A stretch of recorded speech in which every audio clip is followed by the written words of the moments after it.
നമസ്കാരം. പീഡനക്കേസിൽ ജാമ്യത്തിലിറങ്ങി വീണ്ടും ലൈംഗിക അതിക്രമം നടത്തിയ യുവാവിനെ നാട്ടുകാർ തല്ലിക്കൊന്നു.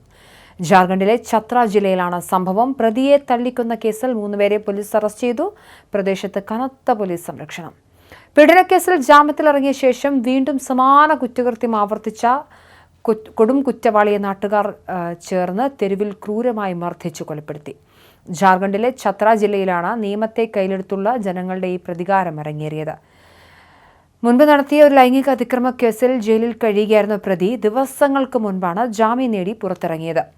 എന്നാൽ പുറത്തിറങ്ങിയതിന് പിന്നാലെ ഇയാൾ മറ്റൊരു പെൺകുട്ടിയെ തട്ടിക്കൊണ്ടുപോയി ക്രൂരമായി ബലാത്സംഗത്തിനിരയാക്കുകയായിരുന്നു. കുറ്റകൃത്യത്തിന്റെ വിവരം പുറത്തു വന്നതോടെ പ്രകോപിതരായ പെൺകുട്ടിയുടെ ബന്ധുക്കളും നാട്ടുകാരും ചേർന്ന് പ്രതിയെ വീട് കയറി ആക്രമിക്കുകയായിരുന്നു. മർദ്ദനമേറ്റ് ഗുരുതരാവസ്ഥയിലായ ഇയാളെ പോലീസ് അടിയന്തരമായി ആശുപത്രിയിൽ എത്തിച്ചുവെങ്കിലും ജീവൻ രക്ഷിക്കാൻ സാധിച്ചില്ല.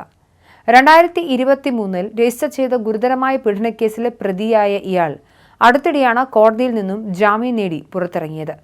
തുടർന്ന് കഴിഞ്ഞ തിങ്കളാഴ്ച വൈകുന്നേരത്തോടെ വീടിന് പുറത്തേക്കിറങ്ങിയ പെൺകുട്ടിയെ ഇയാൾ അപ്രതീക്ഷിതമായി തട്ടിക്കൊണ്ടുപോവുകയായിരുന്നു.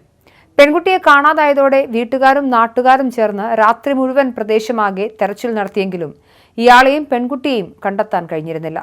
എന്നാൽ ചൊവ്വാഴ്ച രാവിലെയോടെ ക്രൂരമായ പീഡനത്തിനിരയായ പെൺകുട്ടി സ്വന്തം വീട്ടിൽ തിരിച്ചെത്തുകയും തനിക്ക് നേരിടേണ്ടി വന്ന നടുക്കുന്ന അതിക്രമങ്ങളെക്കുറിച്ച് കുടുംബാംഗങ്ങളോട് വെളിപ്പെടുത്തുകയുമായിരുന്നു. ജാമ്യത്തിലിറങ്ങി വീണ്ടും സമാനമായ കുറ്റകൃത്യം ചെയ്ത വിവരം അറിഞ്ഞതോടെ നാട്ടുകാരുടെ നിയന്ത്രണം വിട്ടു. തുടർന്ന് പെൺകുട്ടിയുടെ ബന്ധുക്കളും ഗ്രാമവാസികളും സംഘടിച്ച് തൊട്ടടുത്തുള്ള ഗ്രാമത്തിലുള്ള പ്രതിയുടെ വീട്ടിലേക്ക് ഇരച്ചു കയറുകയായിരുന്നു. വീട്ടിൽ നിന്നും പ്രതിയെ വലിച്ചു പുറത്തേക്കിട്ട പ്രകോപിതരായ ജനക്കൂട്ടം വടികളും മരക്കഷ്ണങ്ങളും കല്ലുകളും ഉപയോഗിച്ച് ഇയാളെ ക്രൂരമായി മർദ്ദിക്കുകയായിരുന്നു. പ്രദേശമാകെ പ്രകമ്പനം കൊണ്ട സംഭവത്തെക്കുറിച്ച് വിവരമറിഞ്ഞ് വൻ പോലീസ് പട സ്ഥലത്തെത്തി. Tandwa sub divisional police officer Prabhat Ranjan ബർവാറിന്റെ നേതൃത്വത്തിൽ സ്ഥലത്തെത്തിയ പോലീസ് സംഘം ചോരയിൽ കുളിച്ചു കിടന്ന യുവാവിനെ ഉടൻ തന്നെ അടിയന്തര ചികിത്സയ്ക്കായി സമീപത്തെ ആശുപത്രിയിലേക്ക് മാറ്റിയെങ്കിലും ജീവൻ രക്ഷിക്കാൻ സാധിച്ചില്ല. ആന്തരിക അവയവങ്ങൾക്കേറ്റ മാരകമായ പരിക്കുകളാണ് മരണത്തിന് കാരണമായതെന്നാണ് മെഡിക്കൽ സംഘം വ്യക്തമാക്കുന്നത്. നിയമം കയ്യിലെടുത്ത് ഇയാളെ തല്ലിക്കൊന്ന സംഭവത്തിൽ പോലീസ് അന്വേഷണം ഊർജിതമാക്കുകയും ക്രൂരമായ കൊലപാതകത്തിന് നേരിട്ട് പങ്കാളികളായ 3 പേരെ അടിയന്തരമായി അറസ്റ്റ് ചെയ്യുകയും ചെയ്തു.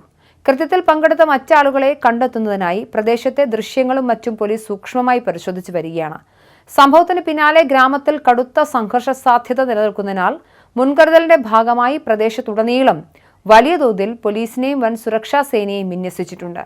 ഇതിനിടെ സംഭവം സംസ്ഥാനത്ത് വലിയ രാഷ്ട്രീയ സാമൂഹിക ചർച്ചകൾക്ക് വഴിവെച്ചതോടെ വിഷയത്തിൽ വിശദമായ അന്വേഷണം നടത്താൻ സംസ്ഥാന ന്യൂനപക്ഷ കമ്മീഷനും തീരുമാനിച്ചു. കമ്മീഷൻ ചെയർമാൻ ഹിദായത്തുള്ള ഖാന്റെ നേതൃത്വത്തിലുള്ള ഉന്നതതല സംഘം അടിയന്തരമായി ഛത്ര സന്ദർശിച്ച് വിവരങ്ങൾ ശേഖരിക്കുമെന്നും ഔദ്യോഗികമായി പ്രഖ്യാപിച്ചിട്ടുണ്ട്.